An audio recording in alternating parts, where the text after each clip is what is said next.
trying to remember how I met Randy initially. I know I read his book, and I don't remember how I read his book or why, or how I got it, but I read it, and as soon as I read it, I said, oops, we need this man. I knew. My guides were beating at me, so, call him, and I picked up the phone and called him, and he said, well, it turns out I'm going to be in Chicago this weekend, speaking at the Theosophical Society. Perhaps we can have dinner. So that's how I met him. That was a year and a half ago, or something like that? Year ago, just a year ago. So at that time, we talked about him coming, so set up a time for him to come and speak to us.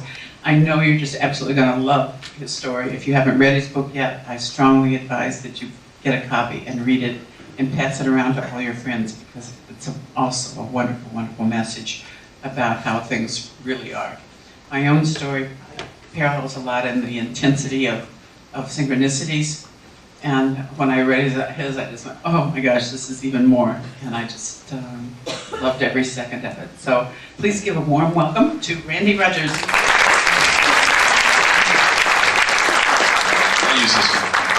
Thank you, Diane, and I want to thank you again for opening your home to me. And I, like many of you here tonight, did not know that she had a stroke in the last month. And when I showed up in town, right before I came in, she mentions this to me casually, and I'm like, "You had a stroke?" The response probably everyone here had. But I'm glad to see she's back in good health and driving again. Yes. You know what?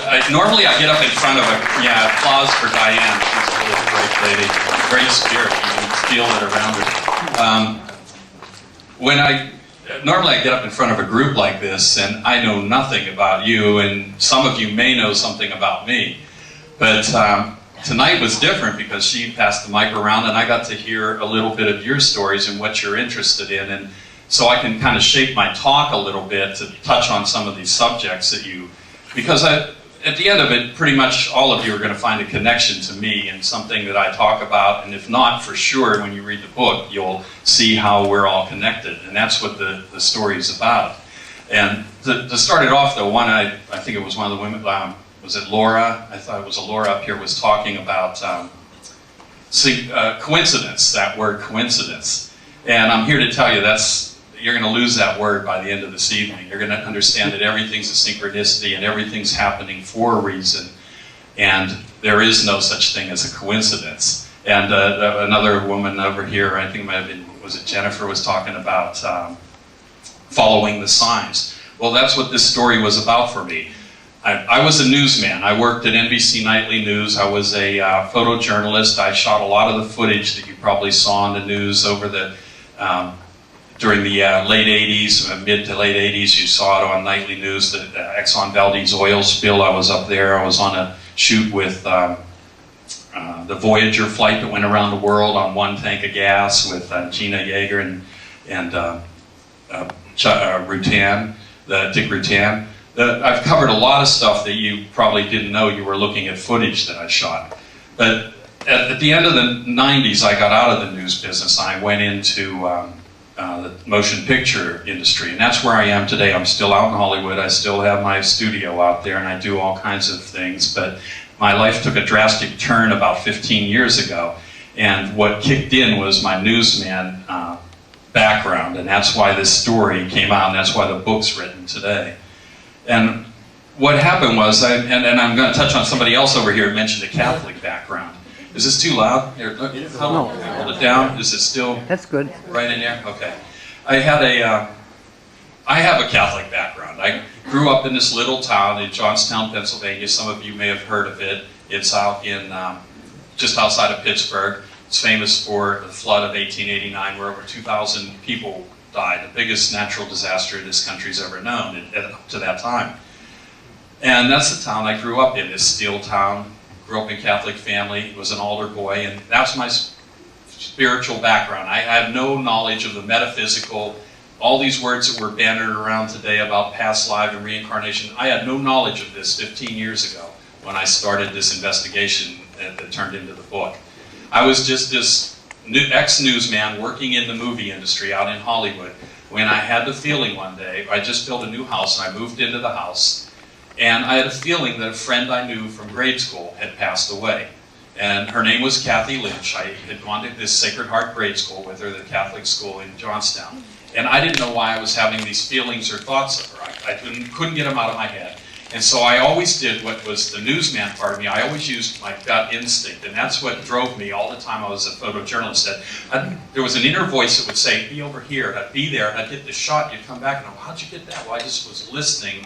I always was in the right place at the right time. And I didn't realize what I was doing or how I was doing, I just did it. And here now I'm hearing that she's gone, so I started and looked for her. Now I'm going to abbreviate up the story, but a year later, I found her. And when I found her, she had passed away. And what she passed away from was ovarian cancer. And at the time, I was working on a video on breast and ovarian cancer. I was producing it for this thing called the Fire and Ice Ball. Well, immediately you'd say, wow, what a coincidence. Well, I knew it wasn't a coincidence. Something triggered in me saying, this is too much of a coincidence to be, why would I be searching, and when I find her, she died from what I'm working on. And plus this valve had opened up where now I'm freely hearing what she's saying to me from this other side. And I had had dreams, out-of-body experiences, all these things I had no knowledge of. And the newsman in me, I'd get up and write it down into a journal. And then as I started investigating the story, I couldn't let go of it. Why was she reaching out to me? I started finding out that all the things I was saying were true. All the things where I was in the dream and what I was saying happened and where I was, all those elements were true. And that's what was important to me. The story is about the truth. It's not, I heard the word believe, and everyone says, oh, you believe this or you believe that. And people always ask me that. Did you believe in reincarnation? I said, I had no belief system. As a newsman, I just had searched for the truth. And I went out, and if I saw it with my own eyes, then I'd shoot it and would put it on the air that night.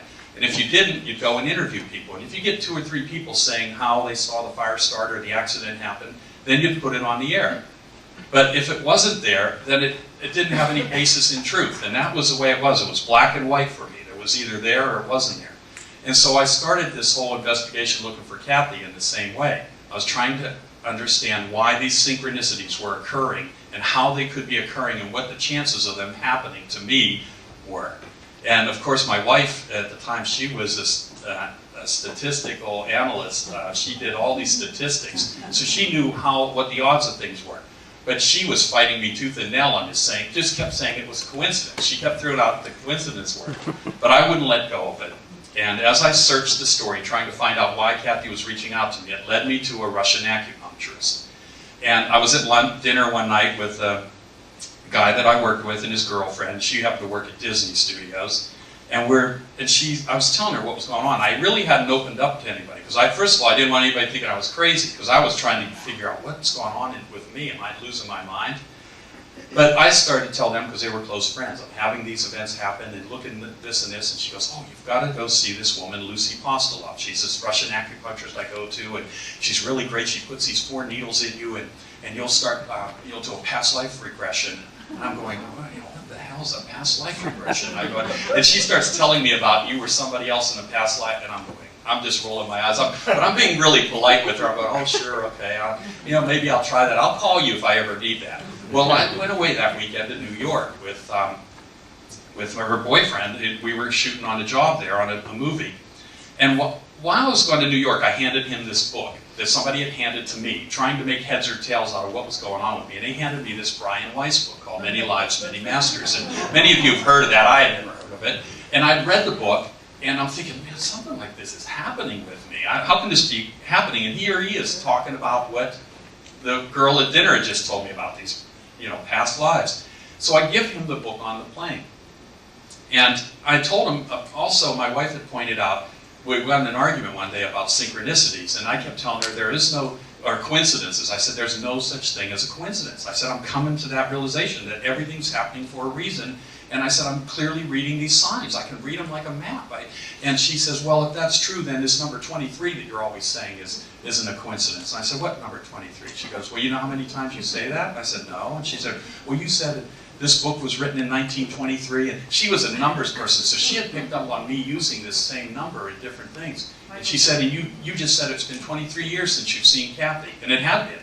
And she said, there was something else, and I had just found out that Kathy's birthday was June 23rd. Well, and there was a gentleman here talking about 7, so numbers are important. And when you read this book, you'll see this connection. I said, you're right. I could feel Kathy come in. Yes, look at the numbers. And I started looking, and I saw this map lay out in front of me of how the numbers and everything just set me down this road further. So in trying to fight me on it, she was actually helping me focus me down the path a little more.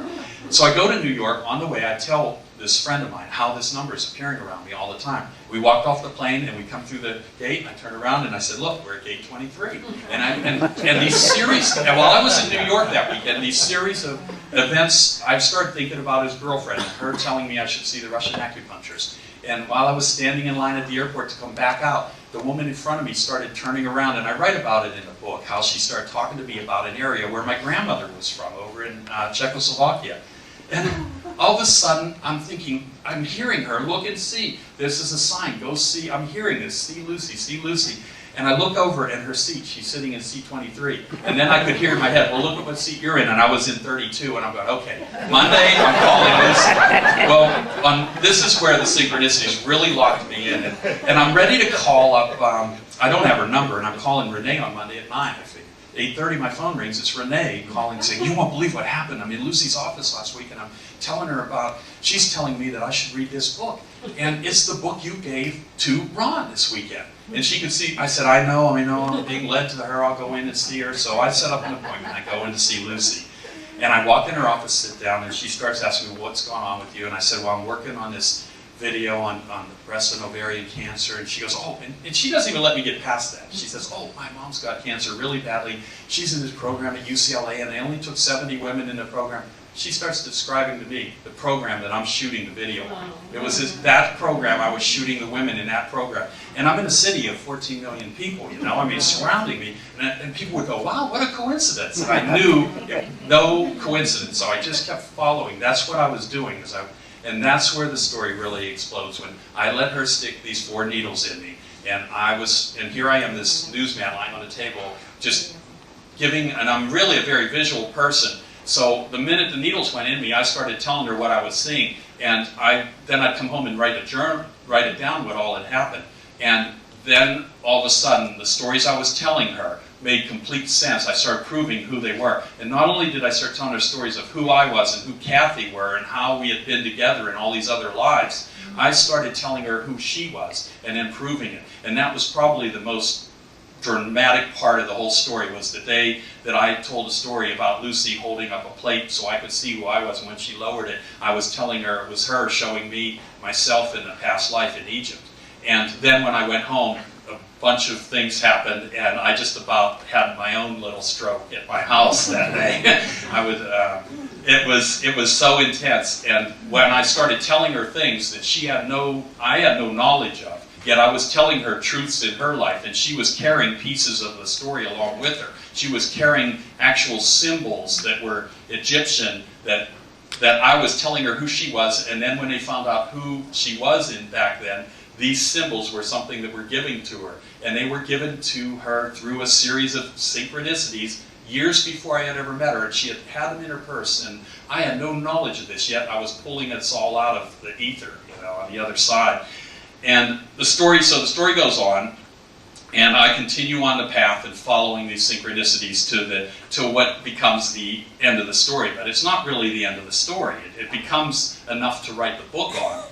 So when the book comes out, another series of synchronicities happen that I end up in Chicago, out of all the places. And the reason I'm in Chicago a lot, I'm finding out, is, well, because one of the main characters in the book, and by the way, these characters are all real. The names are real, the dates are real. I'm meticulous about the dates, times, places, and the names. There's no changes of anything in this book. These are the real people, these are their real names. And one of the guys, L.W. Rogers, and no personal relationship to me, he was the founder of this Theosophical Society out here. He was one of the people that was the president way back in the 1920s and 30s. But little did I know, he was the spirit that's been guiding me along all my life. The voice you hear in your head, the inner voice that we're going to talk about tonight, when you were watching the meditation video, that there's always a guidance for the other side. They're all guiding everyone in this room. And you each have your own spirit guiding you. So L.W. Rogers, that's why I end up in Chicago all the time, because that's his place out there. And so I ended up there for the first talk and then meeting her and coming in here to talk to the group. But when the book came out, I started telling these stories. What's the first thing you think everyone wants to do? They want to go and meet Lucy, because everyone wants to have their own personal experience of a past life regression, and that's not really feasible. So I felt kind of like I was just not giving everybody what they wanted when I did these talks. And I knew there was another way to experience these past lives, and most of the time, in fact, no one knows about the acupuncture. I've never found another acupuncturist anywhere that knew how to do this. But everyone has done it through hypnosis. You've read Brian Weiss's book, and I knew that. So I started to look for the best hypnotherapist I could find in Los Angeles area, and it turned out to be this guy, Dick Sutphin, who I think Becky was saying that she heard me on his show the other week. And I went and called up my publicist and said, hey, can you get me on this Dick Sutphin show? Because I want to talk to him about learning how to do what he does so I can go on and do more than just give a talk to people. And she said, oh, I could do that. I was his publicist. So there was this whole synchronicity right there, and there's even more beyond that on how my book got published. But I went on Dick's show, and amazingly, she hooks me up with him. I connect with him on Facebook, and what's the first thing that pops up? He's doing a week-long seminar on training to become a hypnotherapist. Well, immediately, I'm just stopped my entire life, and I went and spent a week with Dick Sutphin under training to learn how to become use hypnosis to bring up these past lives. And that was the best week of my life. From that point on, that was last year, over a year ago, it just took off. The minute I finished, the next week I get a call from this Ganesha Center up in Las Vegas. And I know I heard some of you when the video came up, like, what could possibly be in Sin City that would be spiritual? I'm here to tell you, this place, if you ever get a chance to go to Las Vegas, and this place is just, it's not on the Strip, it's outside of it, it's right on the edge of Henderson, actually. It's the most spiritual vortex you could imagine. It's like going to Sedona, except it's in Vegas. And the vibration there is incredible. The people there are unbelievable. And the stories that have come out of there are just beyond, there's another whole book. I've done so many regressions up there. They invited me up to do a talk, and when she found out I could do the workshop, I'd take an entire group like you, we'd put on some music here, and if we had 2 hours right now today, and I'd love to do it, and I know I want to come back, I want to talk to Diane about this, and maybe we'll do a special workshop where I come back and it takes about 3 hours, and I'll put every one of you under hypnosis. The entire crowd will go under, and you'll all experience your own past life. Then you'll go beyond that life to your death. You'll experience what your death was like. You'll pull up out of that, and then you go into what's called higher self. And that's where the exciting things happen. That's where all these people that want to see their sons and daughters or people that have passed on, they're not gone anywhere. They're literally walking around in this room we're in right now.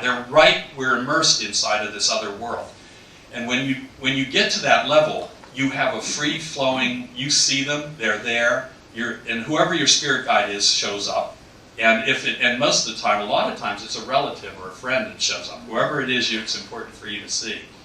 So I'm going to tell you, these are the stories I'm going to tell you about tonight, are some of these stories of what's happened since I've finished up the book. And because the book you can read, and you'll be able to understand that. But the stories that have happened since the book came out are just incredible, incredible stories of who we are, why we're here, and how we're all connected here. And I guess I should start off really with the fact that we're here talking about the International Association for Near-Death Studies. And in a way, that's actually wrong. It's not really near death, it's near life. And because that's where we come from. We come from this other place, and it's not death, it's life. We're going, and it's you come in when you're born, and you go back there when you quote-unquote die. The only thing that's death is the end of your character here on this stage that we're playing in. And how did I come to all these realizations of who we are, why we're here, what we're doing? It all came through what's happened since these last 15 years of my life, what went on. And 7 years ago, I had probably, I guess you would call it my second near-death experience. My first one you'll read about in the book. I was in a motorcycle accident in 1973, and I was nearly killed that night. I was knocked out of my body. I thought, wow, this is what it's like to be dead. This isn't bad at all. And I'm floating, and the next thing you know, I'm back in the body, bouncing across the pavement, and then it wasn't fun. The pain was in, and then at that point, I was really young. I was 20 years old. I had no clue what was ahead of me in my life, but it was to set me on a course, to put me in the right place. I'd live that accident again and again, because it had to put me to meet these people, to be in these places, and everything in your life. Don't fight the changes that happen. Just go with it, and you'll see why that occurred shortly. So that was my first near death. The second one occurred 7 years ago, and that was the one that was important because a few months earlier, my dad had passed away. He had had a heart attack, and he was gone like that. And little did I know that 7 months later, I was going to be in the same position, really close, not a heart attack, but I was on a job, and I doubled over in pain, and I didn't know it, but I had a gallstone, and it passed into my bile duct, and it was a 98% fatality rate. I mean, the doctors came in, and they said, it doesn't look good. You're 50, I just turned 50 years old, and I was, for all intents and purposes, gone downhill. They had to let me sit there for a week, no food, no water, trying to calm my pancreas down. I had acute pancreatitis, and then they were going to remove my pancreas or my gallbladder at that week, and then they weren't sure I'd survive the surgery and that. So all that's going on, but yet I'm standing here in front of you today, and the doctors, they came in my room. The last doctor came in. I was in the hospital 6 weeks. 3 months, no food, no water, with an IV in me. So I had nothing to eat. People were going, how did you survive that? And I said, well, I read this incredible book called The Power of Now. And that book saved my life. I read the first 10 pages. I was on morphine and all this drugs in the hospital. I'm going, I can't do this. And my girlfriend brings in this book, and I start reading it. And I'm like, this guy's brilliant. I can do this. And I immediately, the pain was gone. I just did exactly what he said. I stayed in the moment, shut off the past, and I thought, this is the way it works. Okay, he's got it down, and the nurses are coming in trying to give me shots. And next thing I know, there's 6 nurses in here wanting the name of the book that I'm using because they want to go give it to their patients. There's no way you shouldn't be on pain. You're near death. You need to have pain meds. No, I don't. I'm fine. And I realized that how your pain is controlled in your body, and that you can control this. So okay, I get out of the hospital. I'm still not doing well. I come home, and I'm pretty sick. I didn't know it, but I picked up an infection, and now I had to go back in for more surgery. And the night before I go in, my mom calls me. And my mom's really psychic. She didn't know this she was always telling me things. It was always coming from her heart. She's going, oh, Randy, I talked to Dad last night, and I asked him to be with you, and he told me he's going to be right beside you through the whole surgery, and don't worry, he'll be there. And I said, oh, Mom, she's talking about my passed on dad, and I'm saying, yeah, Mom, I'm fine, I'm okay, I'm not going to die. And she goes, well, I know what you believe. And she meaning that even if I drop dead on the operating table, I'm not dead. And I said, no, I'm not going to even check out tomorrow. I said, I'll be fine. She goes, no, but Dad's going to be there. I'm telling you, Dad will be right beside you. So next day I get wheeled into the hospital room. And I'm lying on the gurney in the operating room, and the doctor walks up to me and he sticks out his hand. He goes, hi, I'm Bob Rogers. I'm your anesthesiologist. That's my dad's name. That's my dad's name. And he said, and I looked up, and here's the name tag spelled the same way. And I looked at him, and I was shaking his hand, and I said, of course you are. I couldn't expect anything else in my life. I said, and then I proceed to question him. When did you get this job? I'm trying to understand the logics of how we paint this world we're in and how we move down this path. How could this synchronistic event occur? How did Bob Rogers show up when my mom said he would be there? And who stands beside you in the surgery? Your anesthesiologist is right at your head. Where she said he would be, he was there. And I could feel my dad around me. See, I already had that plugged in, so I knew he was there, and I'm thinking, and he sent me a message to say, I'm here, So, and wait till you hear the rest of this, because this is, if that doesn't put you in and I don't want to use the belief mode, but if you don't find life after death to be the truth, when I finish up this story, you will. You won't walk out of here tonight without understanding that we don't die. So, I go through the surgery, everything's fine. And I'm going to jump way ahead now. About a year ago, or 2 years ago, I had a friend of mine die that I worked with at NBC News. And I fly World War II planes. I have World War II birds, and I keep them up in an airport up in Whiteman. And this guy flew the B-25s, and he had flown off the aircraft carrier for the recreation of the Doolittle raids. Well, when he died, we had a big flyover and a party for him up at the airport. And for some reason, I felt the need. I had to bring out the camera. I videotaped this, and I put it up on YouTube. And put a little memorial to Steve Crow and forgot about it, right? And that's the end of the story. A year later, now, this is a little over a year ago. It will be 2 years now, this coming up. I had my book's coming out. I just got off the phone with my publisher. All this stuff is just falling together in my life. And I just hired that publicist that I told you about that put me on Dick Sutphin. And there was all this synchronicity going around her of how I just immediately hired her over the phone. And I got off the phone and she had told me something to do right away. She said, put 10 questions together that people always ask you. And so this producer friend of mine happens to walk in the room. He had read my book and I said, come on, sit down and help me out with these questions. And I said, I know one of them. I said, everyone always says, is this stuff still happening to you?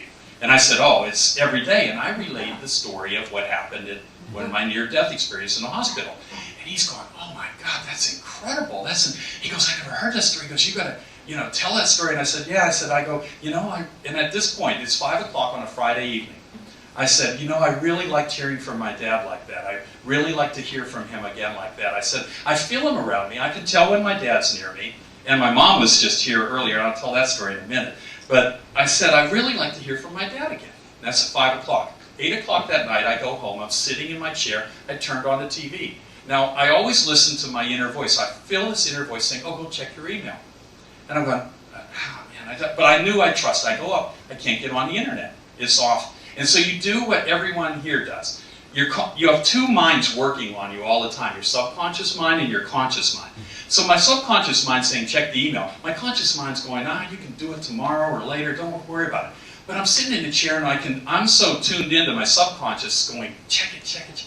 So I'm going, So I pull out my cell phone like this, and you could download your emails, it's a different service. I'm hitting there and I download the emails, I'm watching the TV, and I look over and I about drop the phone. The email's all loaded in. The first email is from a Bob Rogers. And I'm sitting there shaking so bad because I knew 3 hours ago I said I wanted to hear from my dad the same way. And I know no one named Bob Rogers. I met that anesthesiologist and he disappeared from my life, never saw him again. And now, and this is where it's going to come to home for you here, I'm seeing this email from a Bob Rogers, and I'm thinking, oh my God, could my dad have gotten to a terminal to send me a message? And so I go and I click on the email, and I'm reading this email. And it's saying, Dear Randy, I was on the internet today looking for a dear friend of mine I hadn't seen in a while, and I hadn't heard from him, Steve Crow. And I came across your video on this memorial service, so obviously something happened to him. Could you please let me know what happened?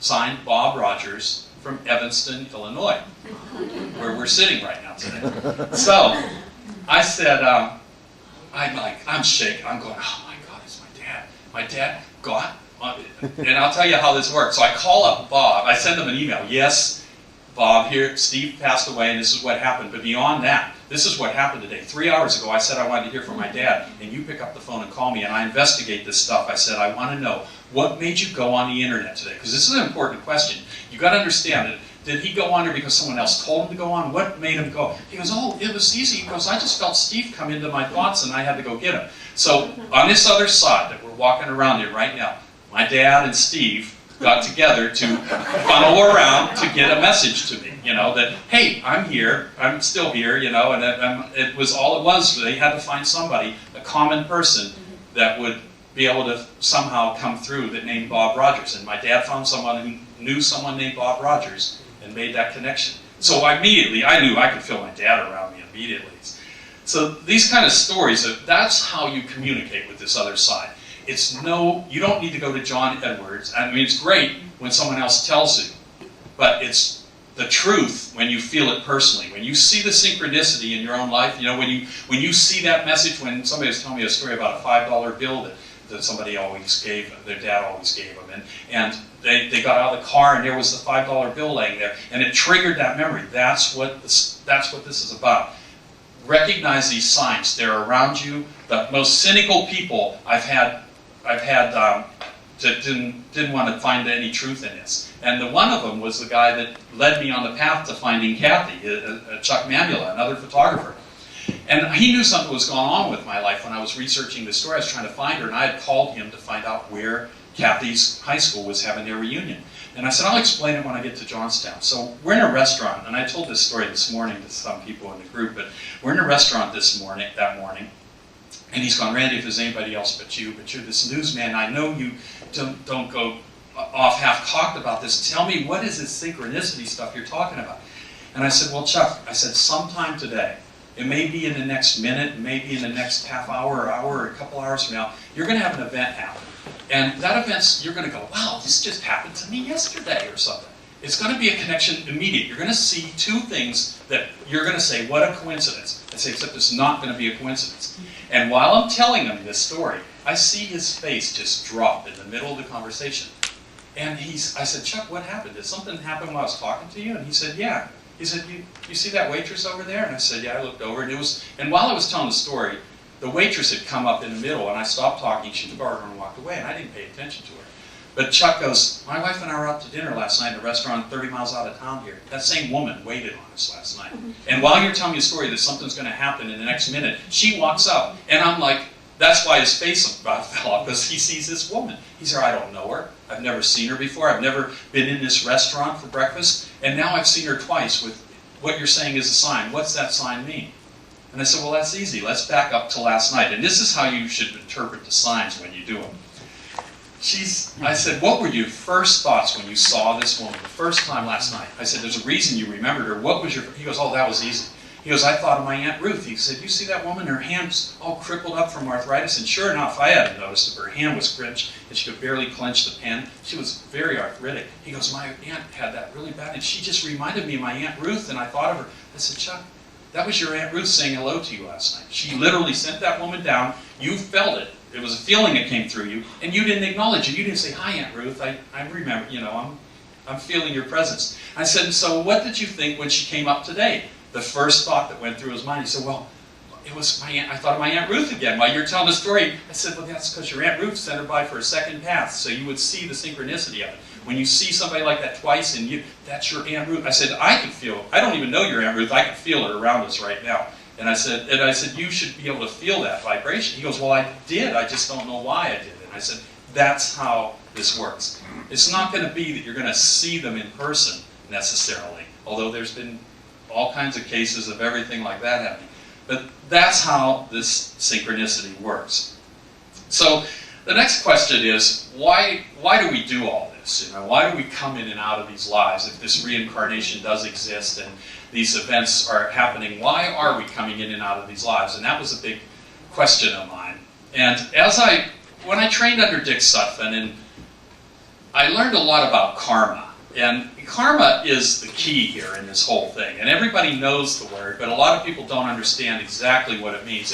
Because people know there's good karma and bad karma, but there really isn't good karma and bad karma. There is just karma. And karma is something you inflict on yourself. It's not something that gets inflicted on you by someone else. You literally bring the lesson onto yourself to experience it. And I'm going to tell you some of those stories of those lessons today, and they have to do with past lives and regressions I've done, and the stories that came out of the past, how it affected them in the future here, and how it causes fears, phobias. You read a lot about fears and phobias maybe in the Many Lives, Many Masters book. But a lot of it has to do with relationships and why you fight with somebody within your family, husband, wives, brothers, sisters, or just why you're attached so much to somebody. It all comes from a past life experience. And that's what I really learned was studying under Dick. Not only the technique of how to put you all under and let you experience it, but why this karmic lesson is occurring and how to handle this karmic lesson. So as I started doing these regressions with people, I was really intent on trying to help people. I wanted to go out there and get a better understanding of how this could be used as a tool to let them change their life and move in a new direction. And one of the things that I did was, there was a kid on my street that had a brain tumor in his head. He has it's called neurofibromatosis, and it's into his brain and spreads out through it like a root in there. And they can't operate and remove it. And I don't really know if it's cancerous or not. I don't think it's cancerous, but it could become cancerous. But they're trying to treat it with chemotherapy. But it's not working. It just keeps, it stops for a while, it doesn't shrink, and it only keeps growing bigger. And last spring, a year ago, after I got trained, I was out to this run. In fact, it's coming up again in another couple of weeks for him. And they'd raise money every year, and of course he never gets any better. But this time I went up to his mother and I said, look, why don't you bring Zachy down to my stage and let me, I have this whole soundproof stage, and let me put him under hypnosis, and the least I can do is visualize him letting this go, getting rid of this. I said, but I want to find out why he has the tumor. I said, there's a reason he's brought this karmic lesson into him. And I said that we can start with him on a regression. Well, the mom was kind of, partially finding it to be the truth. She wasn't, the dad was not on board for it.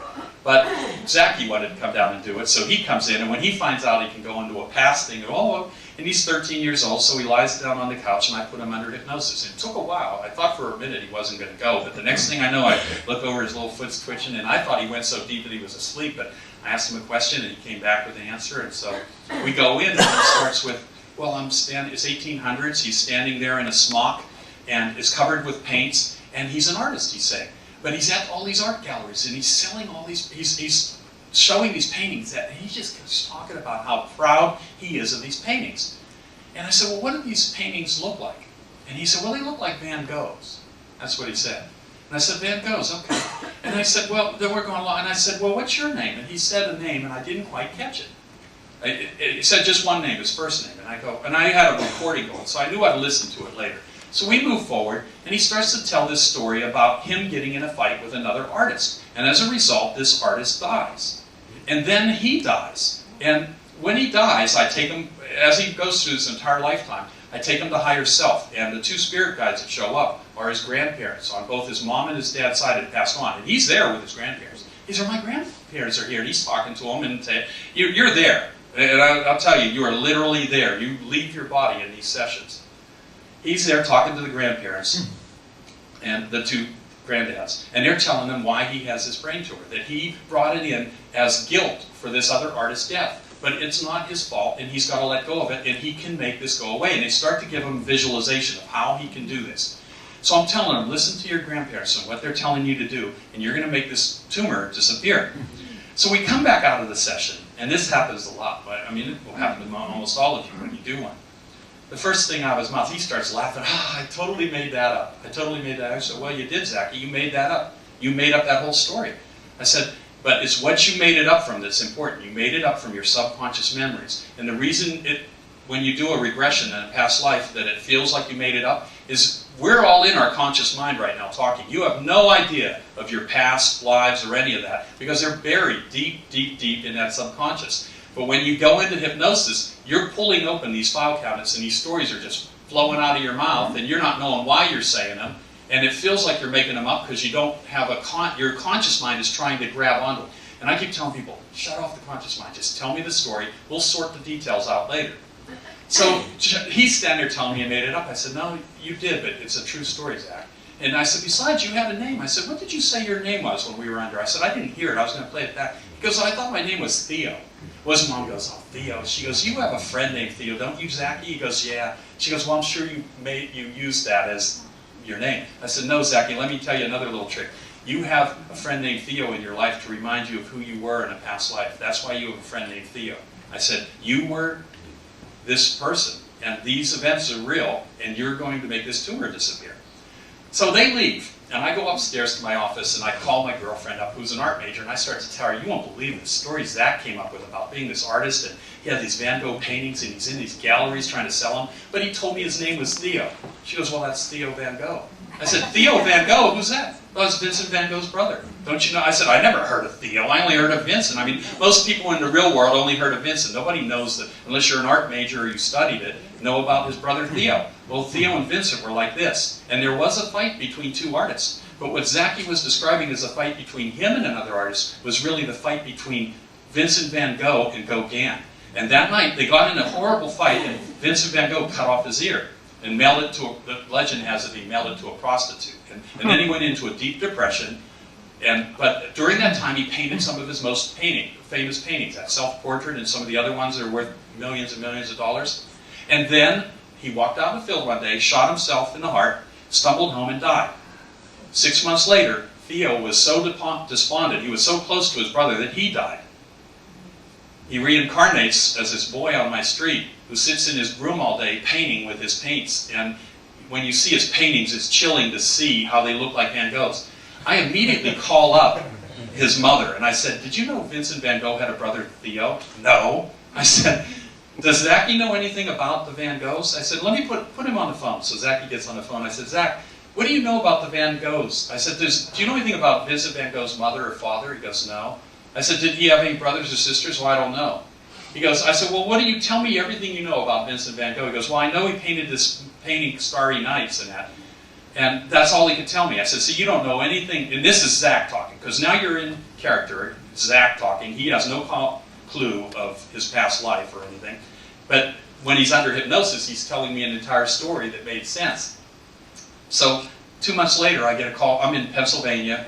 I get a call from his mom, or an email from his mom. "Zach's tumor is shrinking. For the first time ever, the tumor's gone backwards. Well, it's continuing to go down. She just, right before I came here, it's continuing to shrink." I said, "Yeah, but I want you to come in and do a session, because we don't reincarnate by ourselves. Everyone came in a soul family, and you're with the same people playing different roles in each lifetime you go through.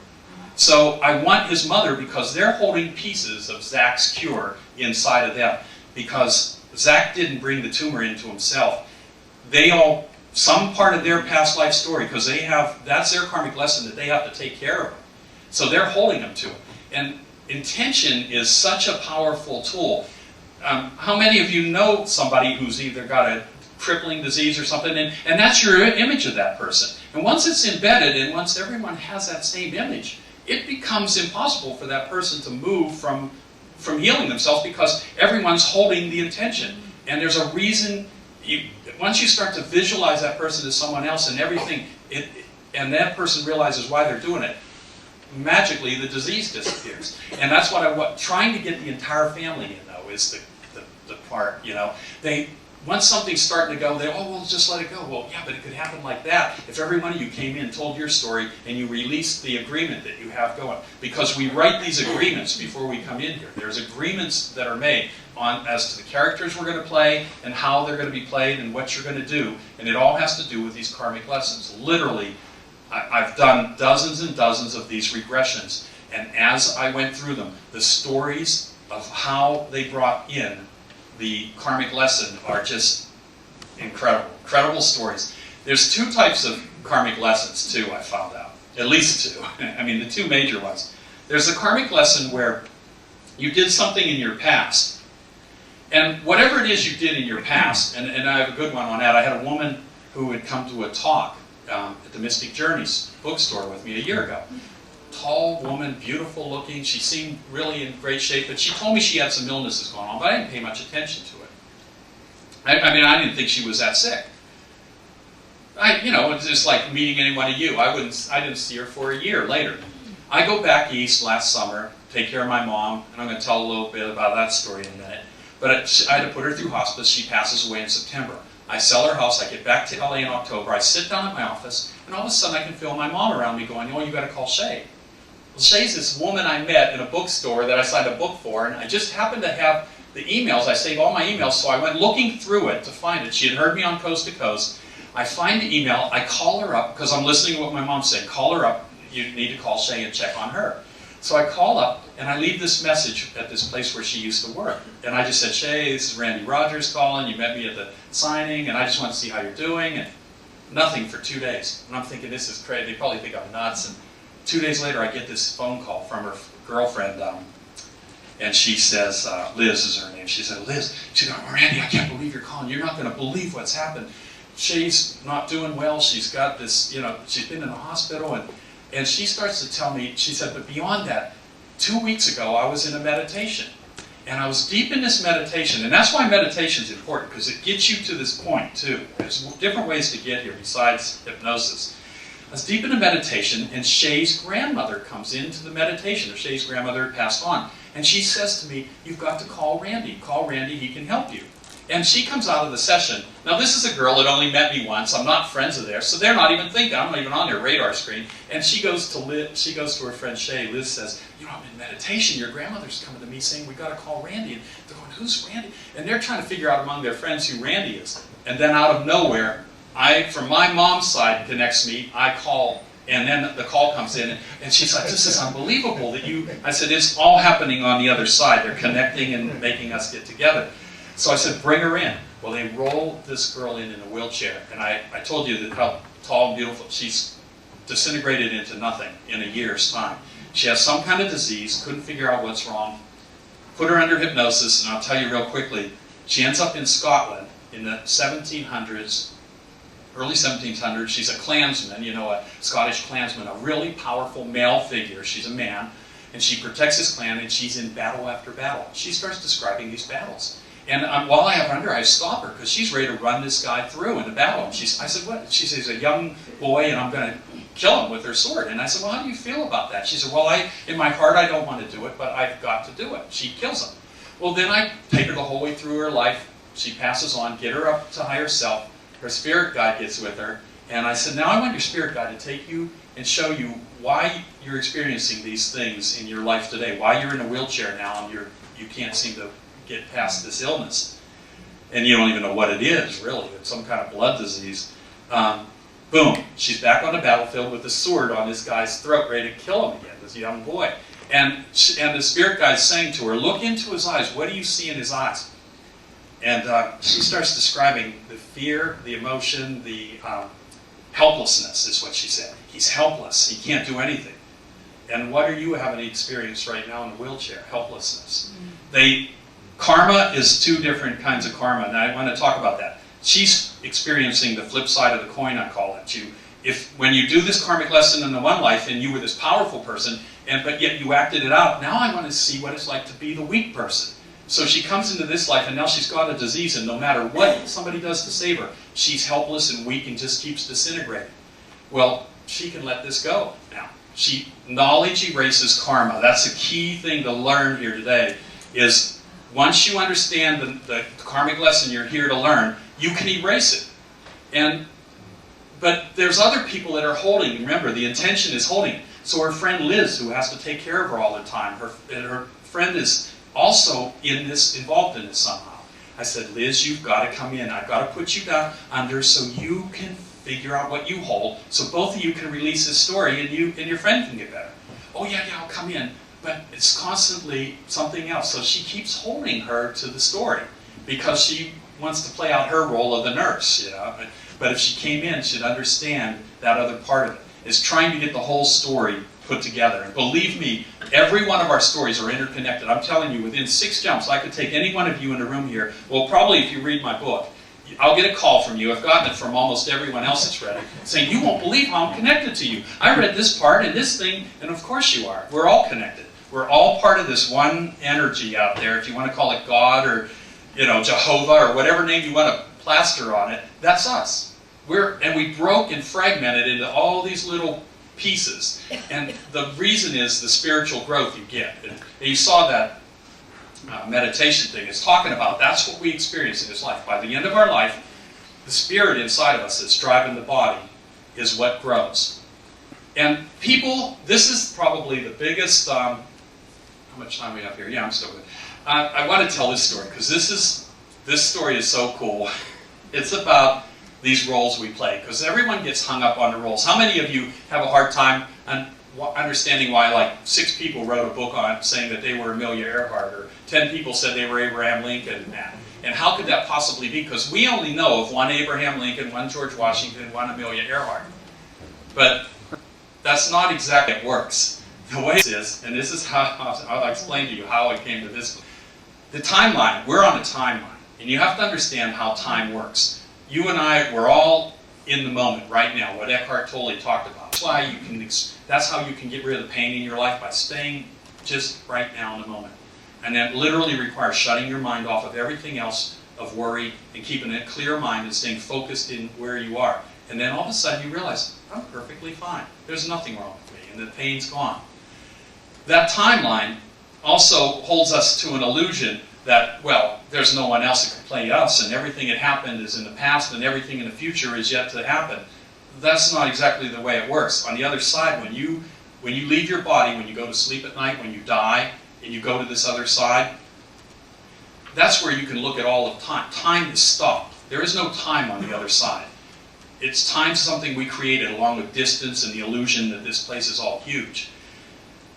And how I proved this and how I came to a conclusion of being it to people, of these playing multiple roles. If there's more than one person playing Randy Rogers right now, and there's dozens of people who have played Abraham Lincoln, and even if you personally, your little energy spirit hasn't played the role of Abraham Lincoln, as a group whole, when we're on the other side, you still have all that knowledge. It's all retained and it's all shared among us because we're all part of the same thing.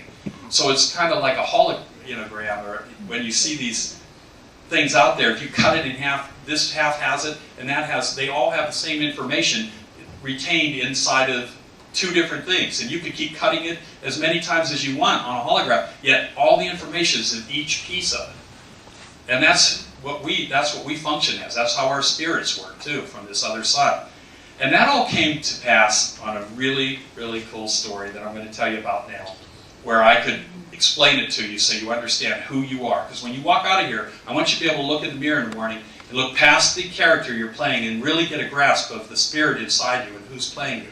And this happened a year ago in December. My book had just come out, and I had gotten a booking at this Mystic Journey bookstore in Venice. And it's this new bookstore, and it had a really good vibration. It's a metaphysical store. They had readings in the back with psychic readers and that. And I asked them if I could get in there, and they booked me for the first week of December. Now I go to the bookstore, or I'm ready to go. It's 4 o'clock on that afternoon. It's pouring down rain in LA, a flood going on. I get a call from the bookstore saying, you can't come in tonight. We have to close the store. We're flooding. Water's coming in. And instead of getting upset, I'd been waiting for this for several months, and it's right before the Christmas holidays to sell books. And I said, no, it's okay. I'll be fine. I'll call you on Monday. We'll reschedule. And I call on Monday, and I'm thinking, I'm not going to get in before Christmas. I said, do you have anything before Christmas? They go, we only have one day, the 23rd. And I said, perfect. I'll be there. And that's 2 days before Christmas. I'm thinking, oh my God, what's going to happen on this day? Something's going to happen. The reason it got pushed to the 23rd is there's going to be a sign. You remember, I talk about signs all the time. So on the 23rd, something big did happen to me. In a minute, I'll tell you what it is. But I'm showing up. I'm rushing to this store. It's 7:15. I run in. 2 girls are there. Well, Liz and Shay. Girls that later on, a year later, I'm dealing with. But those 2 girls had heard me on Coast to Coast. They show up. That's it. But I'm the kind of person, I don't care if one person showed up. I'll give my entire talk, and I'll talk to you personally because there's a reason we have to be together right now. And so they're standing there, and one of the psychic readers comes over, and he said, I read your book here. I'm going to sit in on this. And all of a sudden, he disappears. And I'm thinking, well, we're getting ready to talk. And the next thing he knows, he comes in with this gray-haired older guy. And I had happened to see this guy. He was leaving the store when I came in. And he's out of breath. He goes, Randy, I chased this guy down the street. I'd done a reading for him, and I thought he should hear your story. And I'm thinking, man, this is coming from a psychic reader that he ran down the street to drag a guy in to hear me. There must be a reason. And he said, let me introduce you to him. And he goes, Randy, this is George Lazenby. And I reach across, and I'm shaking George Lazenby's hand, and I'm about ready to collapse on the floor.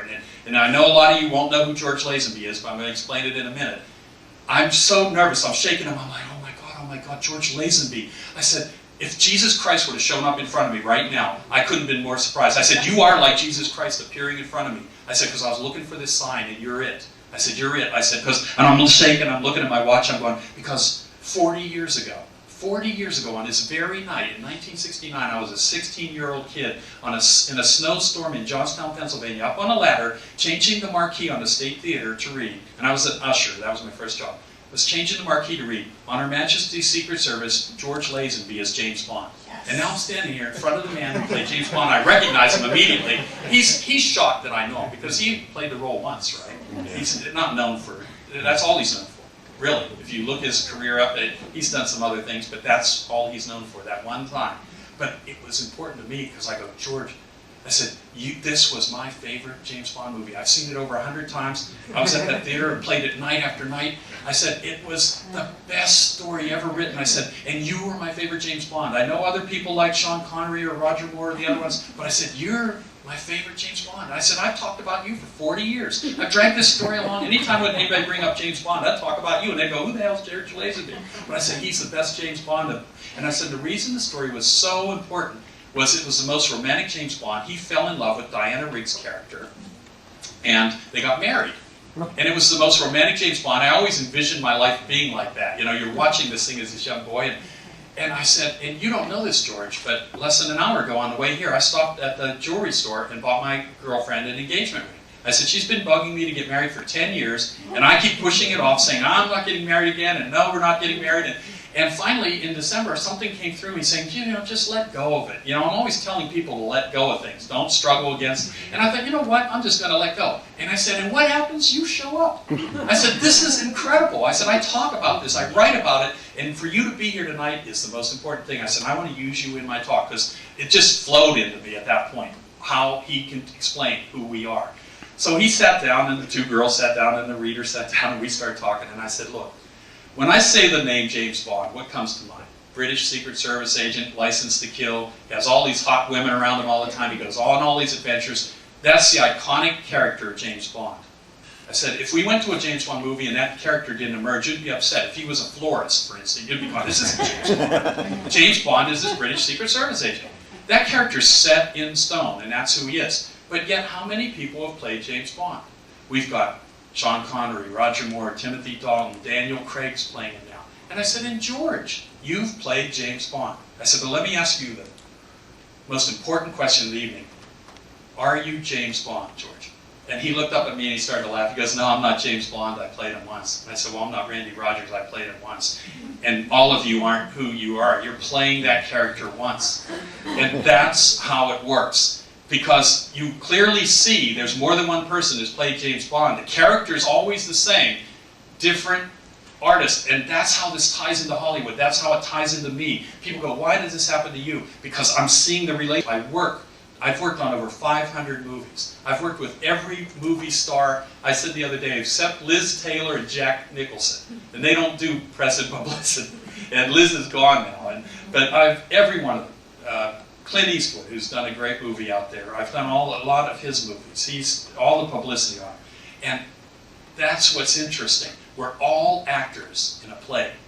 And I tell everyone, you're the star of the movie. Each one of you are the main actor in the play. You're in that play of your life. And so when other people play with you or interact with you, they're playing supporting roles. But when you're interacting with them, you're playing the supporting role to them. And that's what's important, is how we interact with each other, the dynamics of how we set up the play. This thing in Japan is happening, we created that. We created the tsunami, the earthquake, and boy, I'll tell you, there's way more to come. There's way more coming, and it's inflating, because you all have heard about raising your vibration level. That's where we're going right now. As we approach 2012, it's not the end of the world, it's the beginning of a new one. And that's where we're all moving for.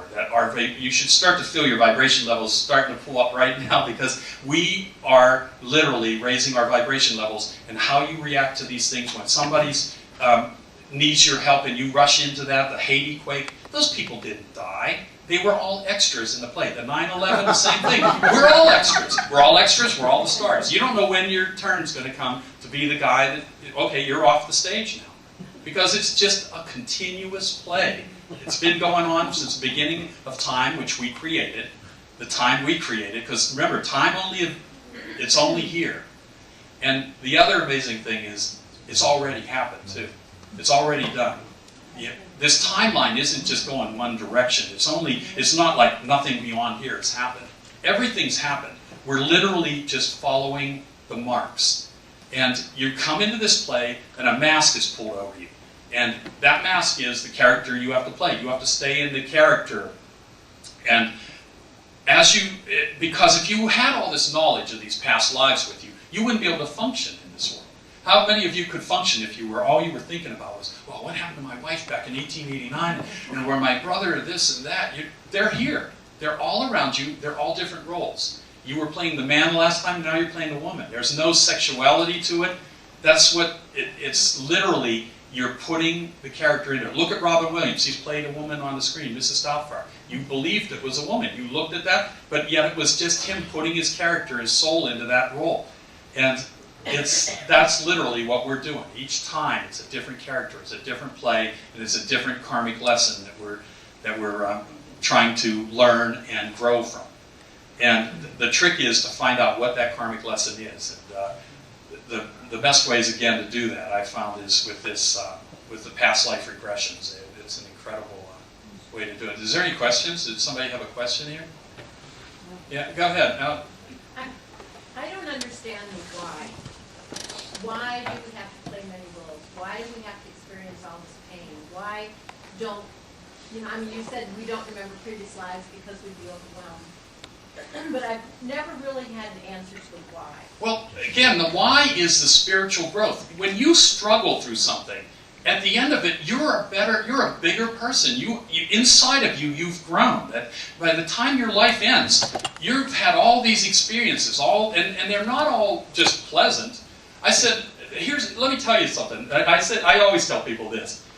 If I made a movie, which I did right now today, we had a little 13-minute movie, and it was a nice, soothing movie. It was a meditation, though, so you were supposed to be doing things.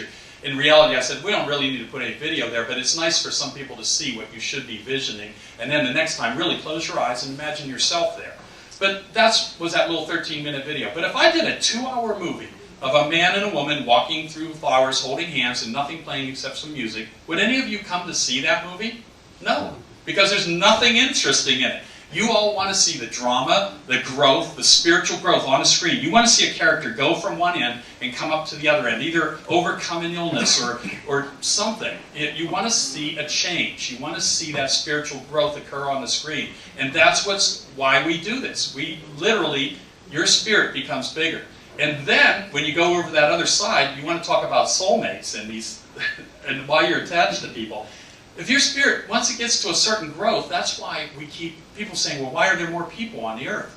Because we're like amoebas. We get on the other side and our spirit's gotten so big, well, we split. Well, part of me's going to go, that hologram goes in too. I'm going to go play the woman, you play the man, and we're going to do, and this is the next karmic lesson. And then you get bigger and bigger. It's God getting bigger. You want to call it God, it's us. We are God.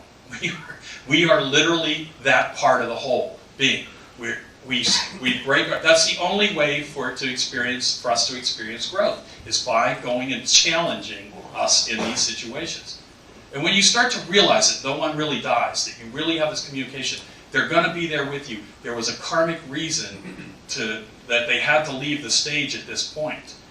You really have a peaceful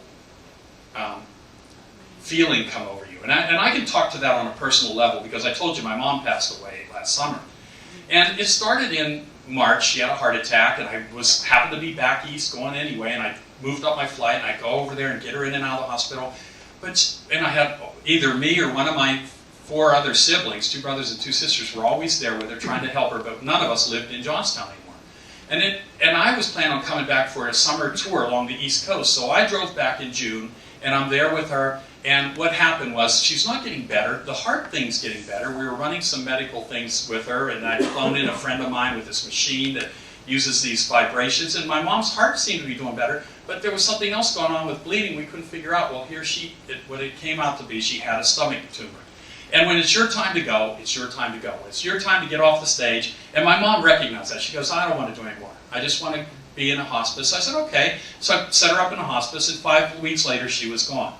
But what was cool was, and of course my brothers and sisters don't all have the same understanding that I do. They were torn with my mom leaving and all this, but I'm trying to tell them she's not going anywhere. She's going to be right here. In fact, now I don't have to pick up the phone to call her. I mean, before you had to call her because she's on the same plane I am. Now you don't have to call anyone. And anybody that has a relative out there, you don't have to pick up a phone. You literally can be there with them like that, and they're there with you. And they'll show you that sign the minute you walk out of here today. You'll see something that will bring them around you. And so my mom, she's in and out of consciousness, or she's in there for 5 weeks. But the second week when I got in there, she knew I had written this book. She had read my book. She had read the rough draft of it, and then she read the finished copies. And she knew I was now doing these regressions. And she's in a hospice, and I said, Mom, would you like to try one of these? And she said, yeah, I want to do one. Okay. So I shut the door on the hospice room and put a sign out there, and I put my mom under hypnosis. Well, she goes back into the very turn of the century, the 1900s, And she starts describing being in Germany. And she's there with my dad. But she's a boy and he's a boy. And they're friends. They're best friends. And they're in their late teens, 20s. And she describes getting in this car accident. It's this old car in some kind of accident. She sees herself floating up out of the scene. She dies. But she was this German woman, or German guy. And my father is her German friend. And some of my other relatives were her friends there also. Other parts of her soul family were there. So she's talking all about this, and then I take her to higher self, and that's where it got really cool. Every relative starts showing up, and first of them, 2 cousins of mine, a cousin and a nephew, showed up, and they're young guys, they're younger than me, they had passed away, and they show up to talk to her. Everyone shows up, and I leave her there for a while talking. It's so nice. I said, "You're going to be there soon, Mom." So she's there, comes out of it. And I said, "Mom, did you notice who didn't show up here today?" And she goes, "Who?" I said, "Dad, I didn't see Dad there. Where do you think he was?" She goes, "Oh, he was probably out metal detecting." Because my dad liked to do that. I said, "Well, yeah, I said, but you know what? He's waiting for when you're really coming over." I said, "Because when he shows up, you're going. You're going off with him." So what happens is, the last 2 weeks, my mom's drifting in and out of consciousness, and I'm sitting there with my sister one day, and my mom would come out of consciousness and start saying things, and she comes out of consciousness in one day, and she just starts rattling off all this stuff in German. Now, my mom wasn't German. She didn't speak German. She knew no German. The closest we had to German was I had a German aunt that her brother had married. And my sister Rosemary's sitting there going, "She's speaking German?" I said, "Yeah." I said, she's so close. Once you get to that point where you're almost on the other side, all the mask is gone. The mask is dropping away. And every language, everything you did or knew, you can just, you have all access to it. And she's just speaking away in German. So I'm telling to my sister, I'll explain this later, what happened. Then the week comes, I had to take my son back to LA, and I'd get back, and I had to jump on a plane. My sister, "Oh, she's going to be gone in a week." I said, "No, she's going to die on Friday." Because I knew these numbers, I knew a lot about the numbers, and I knew what was coming up.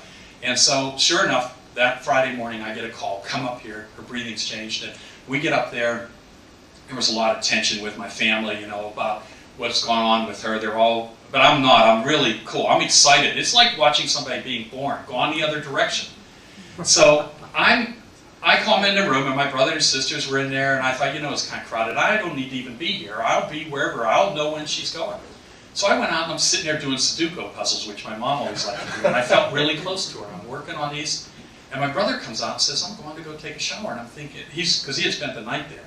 And I thought, "You're leaving now?" I didn't want to say anything, because I didn't want to get in a fight with him. He walks off. And he comes back, he said, "Randy, the car lights are on in the car out there." I said, "I know." I said, "It's Mom. She's turning them off and on." I said, "It started yesterday. She's really close to leaving. And the lights in her car," she had a nice new car, "they were just turning off and on the inside. The doors locks were jumping up and down by themselves. And the alarm thing was chiming off and on. And there's no key in the car." And I said, "It's Mom." I said, "Her energy, can't you feel it around us? It really, you can manipulate electrical things like crazy." So he walks away, and I thought, you know what, I'm going to go out and sit in her car. And I go out and I sit in the car, and I'm sitting there, and I start to feel the emotion of it, and I'm going, "Mom," and I knew she was struggling with letting go. She wanted to let go, but she just couldn't seem to jump onto that other side.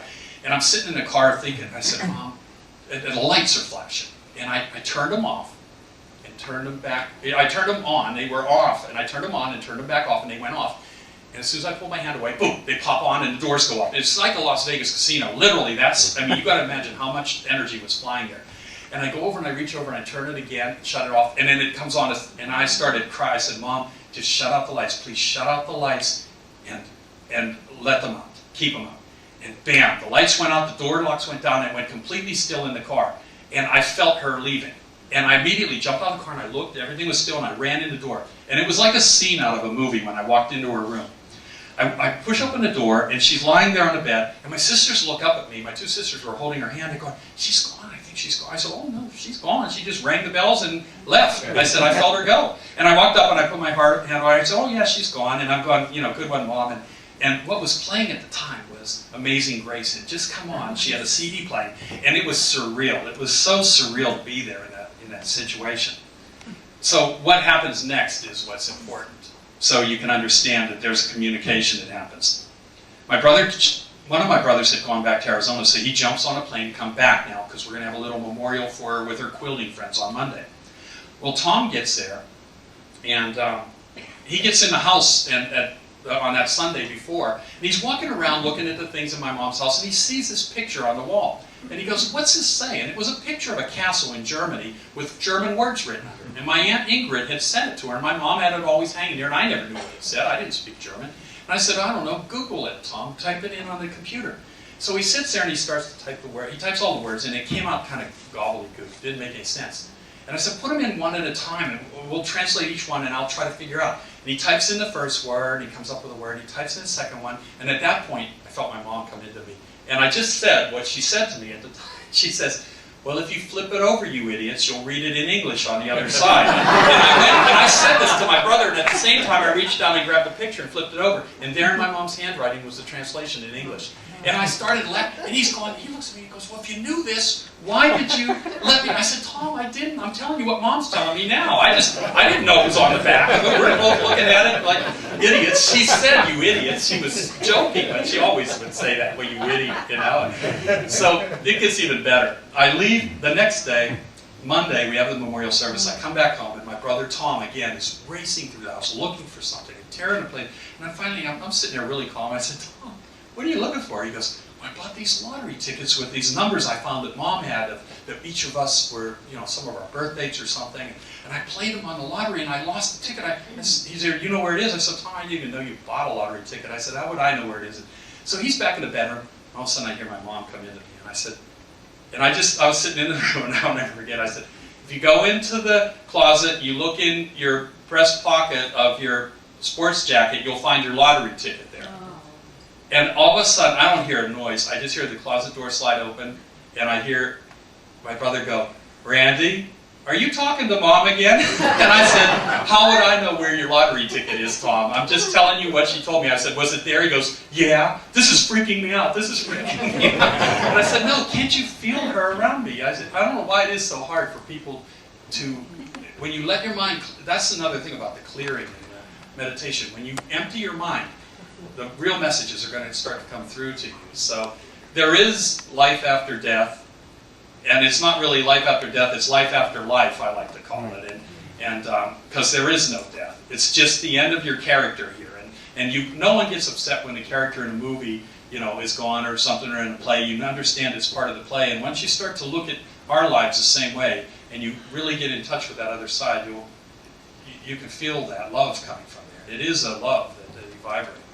Yeah. How about the shift then? If this is what's been going on all this time, what's the shift, the 2012 shift, something new, and well, is the old going to end, or what's going to happen? Well, because look at what we've had and how it wasn't working and how it all started on the collapse. It was all based on greed and money and debt, that we all owe something to somebody. And you can never get out of debt. I mean, if you took every dollar out of everyone in this country right now and you put it towards a debt, there would not be a dollar in circulation, and we still wouldn't have all the debt paid off. So there's no way this society can continue to function that way, and we're not really about that. We're really about helping each other and challenging ourselves on a spiritual growth level. So what are we going to do? Every player is going to get on the field, first of all. And that's why the earth is just saturated right now with souls on it. Because everyone wants to be here for the big event. And the big event's going to be the tsunami in Japan, and more to come. More, you're going to think, wow, why is all these natural, look how cold the winters have been. And every time it's more people dying here and dying there. That's because the play is ramping up. We're making the play you're getting to that finale of it. And once we roll over at 2012 and you start to realize that the new world we're going to build isn't going to be based on this greed and about the dollar. It's going to be based on understanding about who we are and learning to go on to this higher plane of existence and live at this other level. You literally are going to have a shift as a society. You're going to have more people out there with all these abilities to tap into. The stuff we're talking about, these other modalities of healing, of Reiki and that. It's not about pumping yourself full of pills and things like that. That's just more of the same commercialism. When you turn on the news at night, all you see are ads for drugs. You need this drug, and then that doesn't work, you have to have another drug. Well, it's all to keep you locked into that circle. Everything is within. Everything is within each of you. And you have that key. You hold that key inside of you, that key of life. That's what I'm talking about in this book when you read it. It's held within each one of you. And you can tap into that key. You can understand who you are, and you can change your life in the way it's going. You can move on to that new plane. And the dark side? Well, I don't, you know what, there's a lot of debate about the dark side, and I don't know that there is a dark side. I think we create our own hell and dark side here. Yeah. Okay, Randy, I'm still having a problem with the mechanics of this whole thing. Yeah. So let's assume that you leave your physical body when you die, and you go to be with your mother. Oh, I'm sorry, she's split in about 10 different entities now, and she's reincarnated all around the world. How will you ever see her again? Well, it's not. You got to remember now. You're labeling the spirit as the character, and that's where it gets tricky. Yeah. I'm not Randy Rogers, and my mom's not my. She was just my mom here. It's Okay. the spirit that played her that you got to get in touch with, Okay. and that's what. And she's been so many other things to you, and it's not a she. It's Yeah, really yeah, a nondescript entity of light. We're light beings. We really are. We're these energy forms of light. I've seen it. I've been there. When you read my book, I've been on this other side. I've been out of body, and when you get to that level, you start to find out who you are. You can look past these characters. So you're not really looking for your mother. You're looking for the spirit that played your mother, and that spirit is literally a part of you. And so you're looking for yourself in some respects. You're looking for yourself in a lot of areas, but you're looking for that's what the grand illusion of it all is. We place so much of a value on these characters we play, and really the characters are nothing. It's the spirit within us that is everything. So you have to separate the two. Yeah. Getting to that, because in past regression, we're always seeing another character. Right. We're not seeing spirit. And then my question is really related to that, because as Diane said, and I won't go into what happened, but I had an experience with Brian Weiss. Right. And it happened to be with a room of 300 people, but I didn't go to a past life. Right. I went to a current, and my question really is, it's not a current life. Yeah. It was that place that Diane called, as she identified it, that place of peace. Right. And you've called a higher self. Self. Right. Have you experienced that with some? You said you've had dozens of people you've Oh. talked to. Have you had that come through that experience with any of those other people you've regressed? Oh yeah, all the time. They not only go into, I'm saying, that's why I said the timeline doesn't just go back. It's current, it's parallel. If you knew what else you're doing right now at the same time that you're playing this role, I mean, we really condense ourselves, pull this mask over and play this role. But we're also experiencing other things at the same time. Our spirit is infinite. We're talking about God here for in reality. And it's, I mean, and that's the label we've given it. Whether you want to understand it's God, it's us, and it's all encompassing. It literally encompasses, it engulfs this whole world we're in.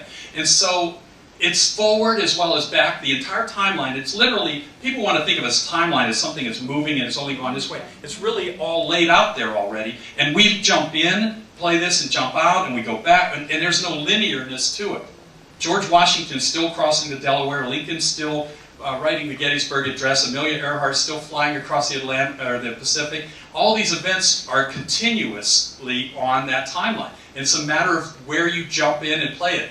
We want to put a linearness to it, and there is nothing there. That's something we created on this side. So it's a hard concept to grasp onto.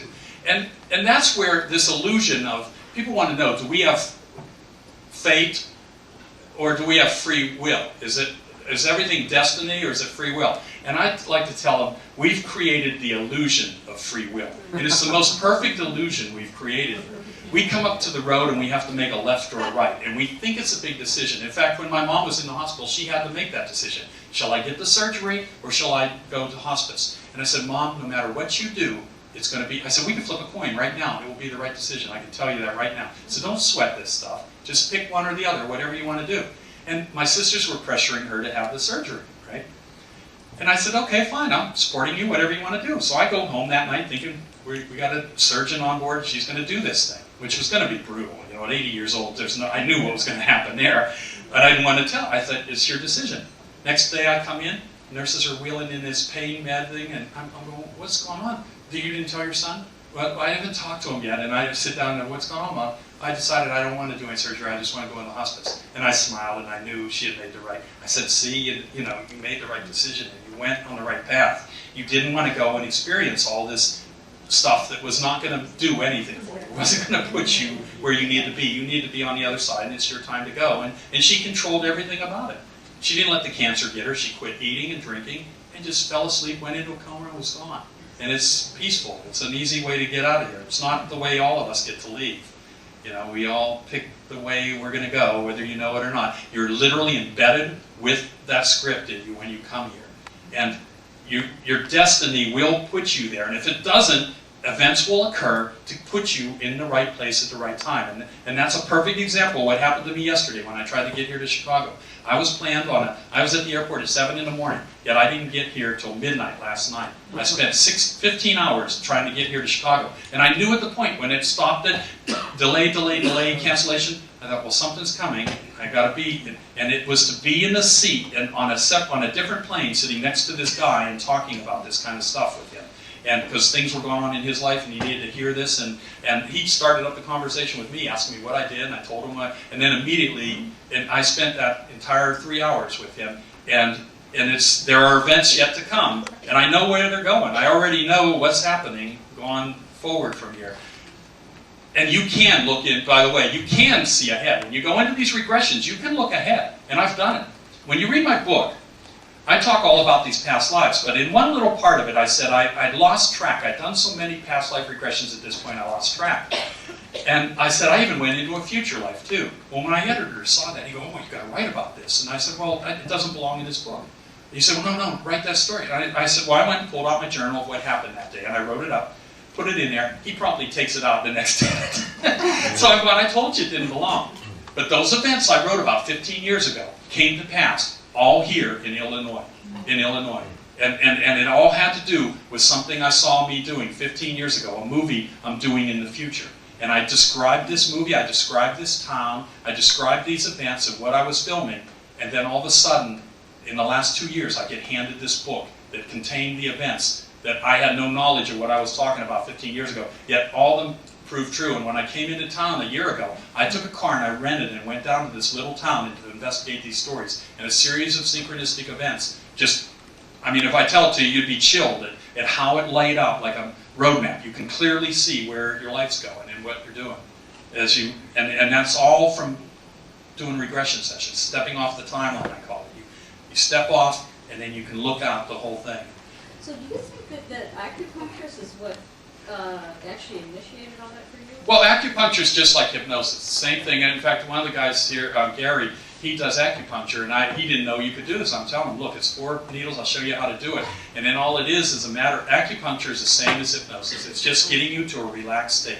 Hypnosis is not a trance. It's not something you're not going to know. I'm not going to make you quack like a duck. That's stage hypnosis. This is different. This is getting you to a relaxed state to access those subconscious memories. I tell people it's like living in a single-story house your entire life. And you get to this age of 50, and all of a sudden one day you're walking by and you look at, there's this door, and you open it, and it goes down into a basement, and you find these filing cabinets, you start opening them, and they have stories about you, and you're going, where did these come from? Yet you've been living in that house your entire life. You have no idea you're carrying around these other stories, and that's what's buried in every one of you.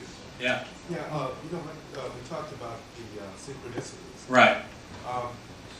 Sometimes the synchronicities are really, they don't seem like they really have a connection to anything. Yeah. But, for example, I made, in fact, this has actually happened once, going into a building to attend a meeting, and on the way in, I passed a woman on the sidewalk. Okay? Yeah.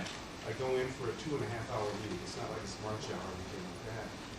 When I leave the building, I walk out and I pass the same woman. Right. Little synchronicities like that, I've always looked at as kind of a sign of something, but I don't know. Well, yeah, that's another thing I want to tell you. Don't try to overanalyze the signs, and I don't. I don't try to find out the meaning in it. I always take every sign that comes into me as a marker on the highway that you're on the right path, that you're hitting your marks. You're literally an actor, and they're put there to make you feel good. You put them there to make you feel to recognize it. You know, we all had this ability as indigenous people and Native Americans and natives in other, you know, all the, from the old days. Everyone walked through the forest and looked at the trees and the animals and the fish and the wind, and everything meant a sign to those people. And as we became quote unquote civilized, we said, that's all, you know, we shed that. But in reality, there's more signs. They're literally printed on the sides of buses now, and they're in stores and in car plates, and they're literally around you, but we've lost the ability to read the signs. And all you have to do is know, I'm making this right turn, or I'm making this left turn, or I'm on the right path. Everything I did was right. And it's literally always there. That really read them for the most part, just as a reassurance. Now, if it's something major that's trying to show you, usually it will come in threes. You'll have bam, bam, bam, and then you'll understand what that is. And it may not, when you read my book, the signs in the beginning, and the book reads like a Dan Brown novel. It has all these symbols and signs in the cover. And if you're really psychic, you could look at my book right now, and you could see the end of my story in the book cover. And I didn't find it till after I wrote the book. And that's where people say that's a good question, because everyone says that. Well, if there is no thing, why should I do anything? Because you're drawn into the play with the rest of us. And even if you wanted to do that, you couldn't. All the rest of the characters around you are going to draw you into the drama. The trick now is that you know this key of who you are and what it's about, is that instead of getting sucked into the drama, into that fight that they want to pull you in and you start to get caught up in it, you can take that step back and approach it from a different angle. And when you do, you have a vibration about you that people start to recognize, like, wow, he didn't get sucked into this. He didn't get caught in the drama. And the drama is to challenge the karma. Remember, karma's cause and effect. It's like when you throw a stone into a pond and a ripple rolls out. You're the cause and the ripple is the effect. And it goes back and forth until that pond retains its calmness. Same thing in your life. The minute you're born, that karmic ripple starts up. Every thought, every word, every deed you do out there starts a ripple. And it's going to flow back over you. And the reason some things keep hitting you, because you're not answering that karmic lesson the right way. The minute you approach it differently, that wave will quit washing over you. So I think, are we done? What time is it? It's 5. Yeah, it's 5. Thank you. Thank you so much. Wow, that was fabulous.